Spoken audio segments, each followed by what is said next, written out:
Blacks, no Jews, no gays return to the land, and it is a town open to white people only. They are millennials and Gen Z, and this is a new update of age-old prejudice. Control over who our neighbors are, and that is just for the sake of preserving, our culture. And that culture, effectively, we're saying this is a white culture, a whites-only place. White American culture. But what this sounds like is bringing back segregation. Is that a fair assessment? It's free association. So we're not trying to keep other people down. But they are being kept out. You don't let everyone into your home. You want to live by yourself and you want to protect your own community, that's cool. Nothing wrong with that. It's when you want to do that when it's on other people's land, when other ethnicities want to do that, eat Black Wall Street, or still go into their place and police it, higher incarceration rate, put things into their community, such as drugs, blah, blah, blah. I don't want to be a part of that community, but I still want to know what they're doing, preserve your race. Well, maybe the blacks want to preserve their race. And if you're really about, hey, we want to do our own thing, well, give them all their land back. That goes for indigenous, that goes for African nations, that goes for all these nations. Give them their land back, give them all the interest back, and give them all the resources you've taken and you've benefited to make your country. If you're really about, hey, we just want to be about ourselves and do our own thing, prove it. Because at the moment, you're just talk. So hello guys, and welcome back to the channel. Thank you so much for the support that you're showing me. And today we are going to be talking about a headline that has really caught my attention, and I thought of sharing it with you guys so that we can have a discussion about it, of course, on the comment section, and I can also give my view and explain some things here. So the title claims that a town in Arkansas is falling apart and suggests it can't survive without the Black community. So of course that kind of wording will provoke reaction. Of course it doesn't invite discussion, it invites outrage. But here we are going to explain it little by little, in a language that all of you guys can understand.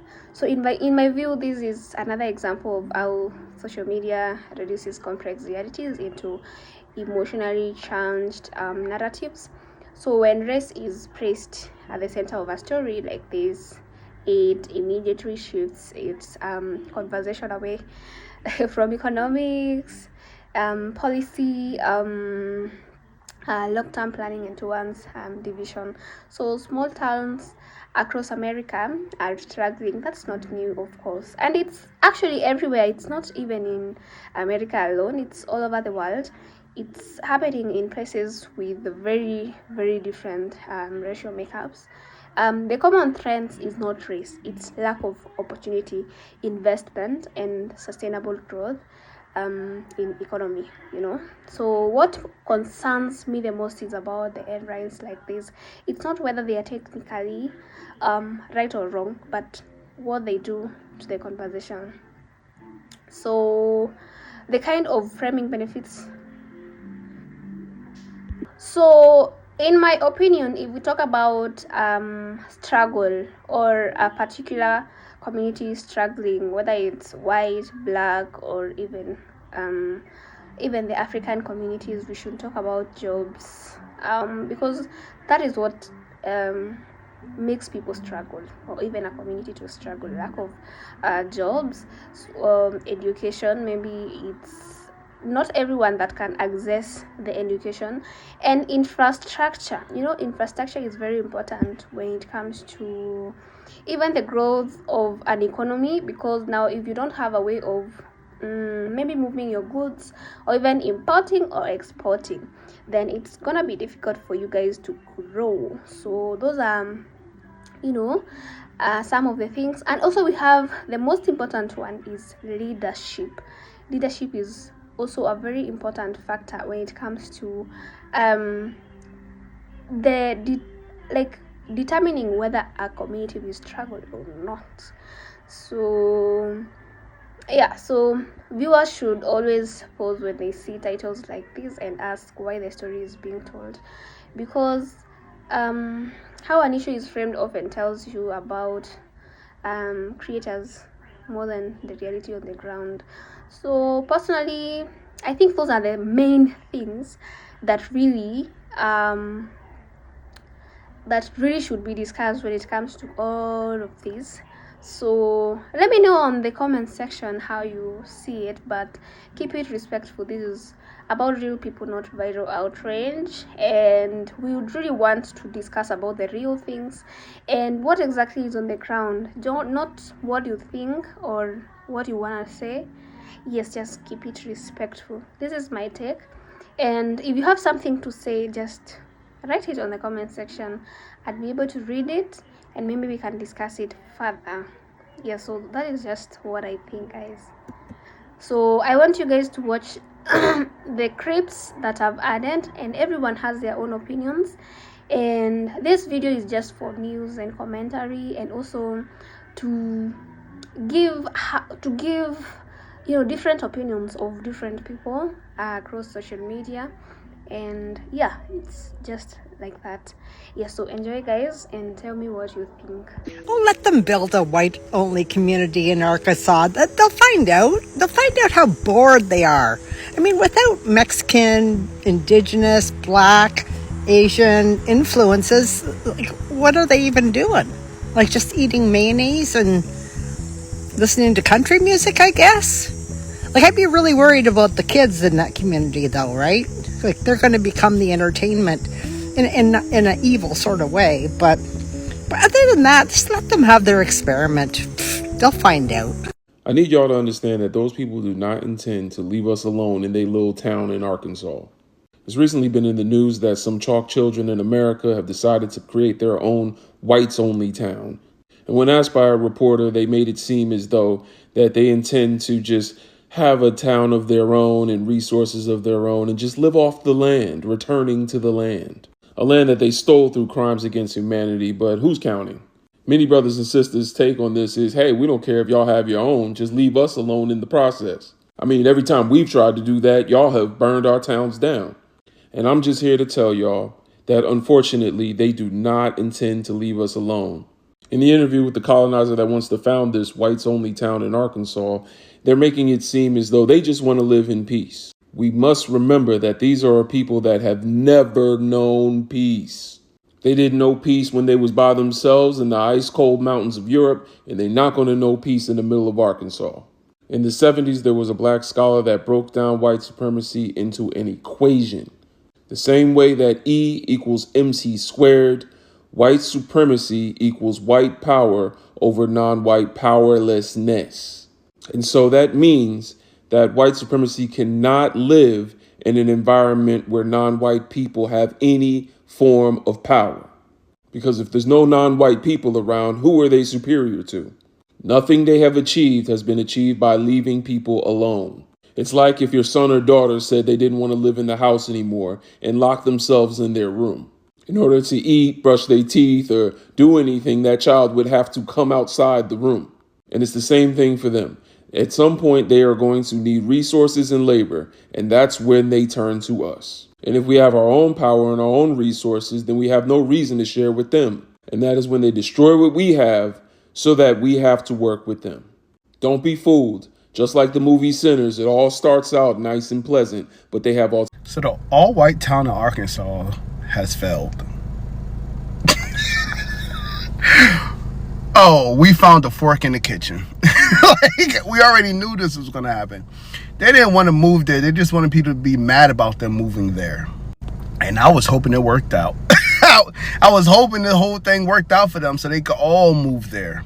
Listen, when they said, hey, let's play some music for you guys, and had to play the banjo.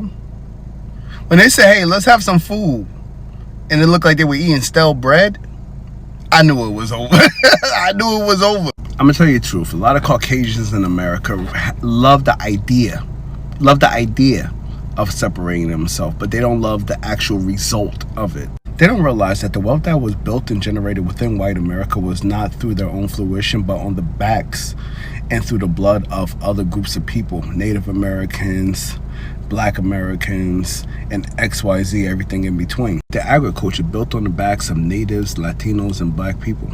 The infrastructure also built by free labor and or cheap labor. Their grants and money received given by the government, the true handout kings.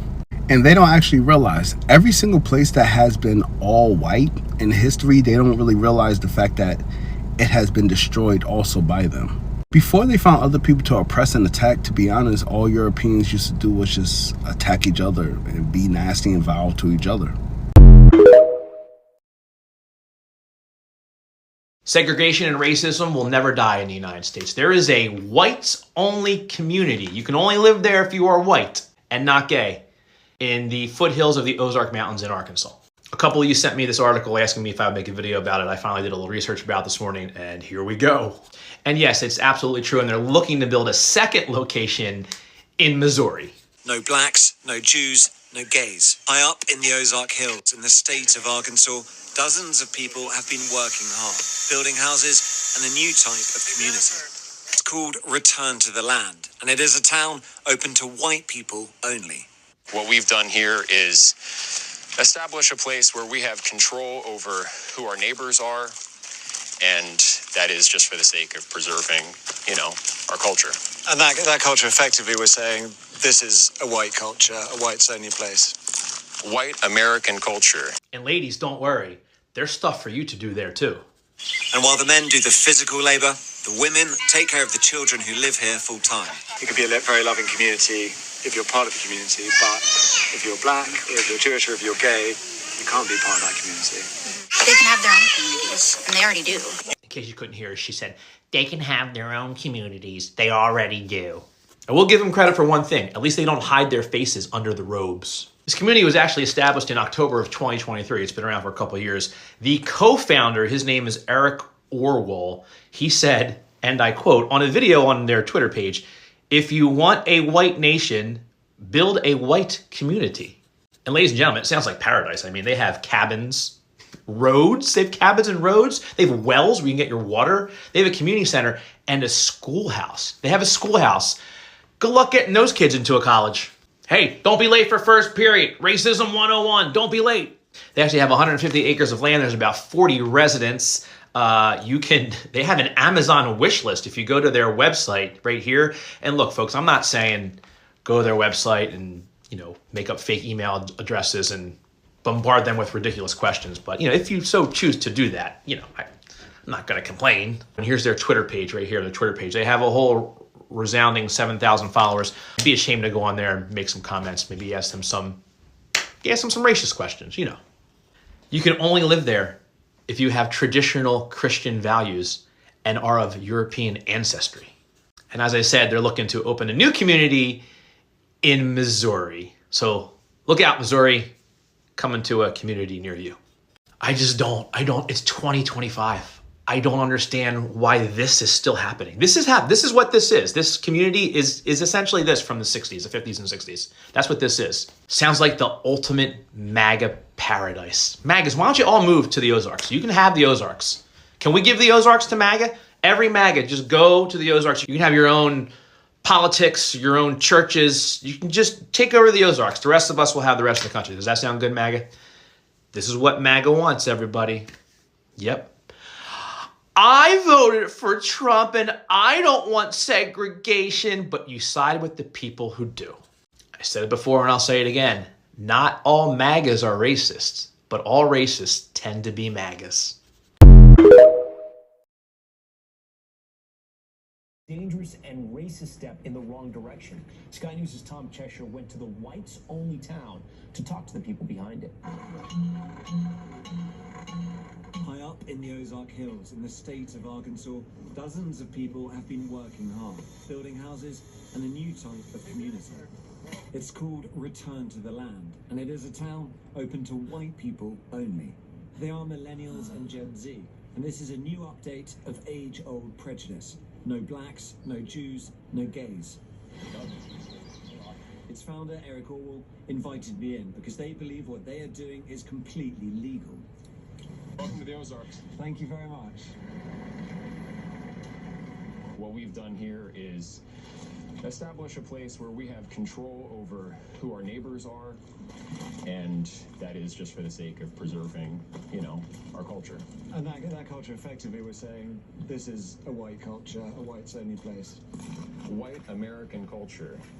Yeah, not just white, but white American. But what this sounds like is bringing back segregation. Is that a fair assessment?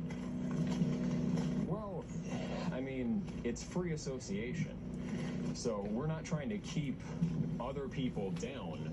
This is a small settlement in the middle of the Ozarks. But they are being kept out, even you don't let everyone into your home.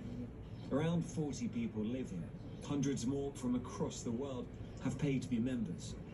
And while the men do the physical labor, the women take care of the children who live here full time. It's a loving movement. On that aspect of it being loving, I suppose the counter argument would be you could be a very loving community if you're part of a community, but if you're black, if you're Jewish, or if you're gay, you can't be part of that community. They can have their own communities, and they already do, and I think that's great for them. If other people are allowed to do it, I don't really see why the whites aren't allowed to do it. It doesn't make any sense. But the goal is to have lots of these communities, and for it maybe not to be rural, for there to be cities on the same basis, right? Yeah, that would be neat. I look forward to seeing how this movement grows over time. Return to the Land is only the most radical example of a growing trend. These are all the white supremacist incidents, demonstrations, leafleting, recruitment drives, meetups over the last 4 years in the US, tracked by ACLED, an organization that monitors violent conflict and protest. There's been a dramatic increase over that period. It has become a background thrum of nationalist activity. You might be wondering how any of this can be legal. Return to the Land is structured as a private members association, which they believe allows them to discriminate on the basis of ethnicity, along with other factors. That has yet to be tested in the courts and may well fail.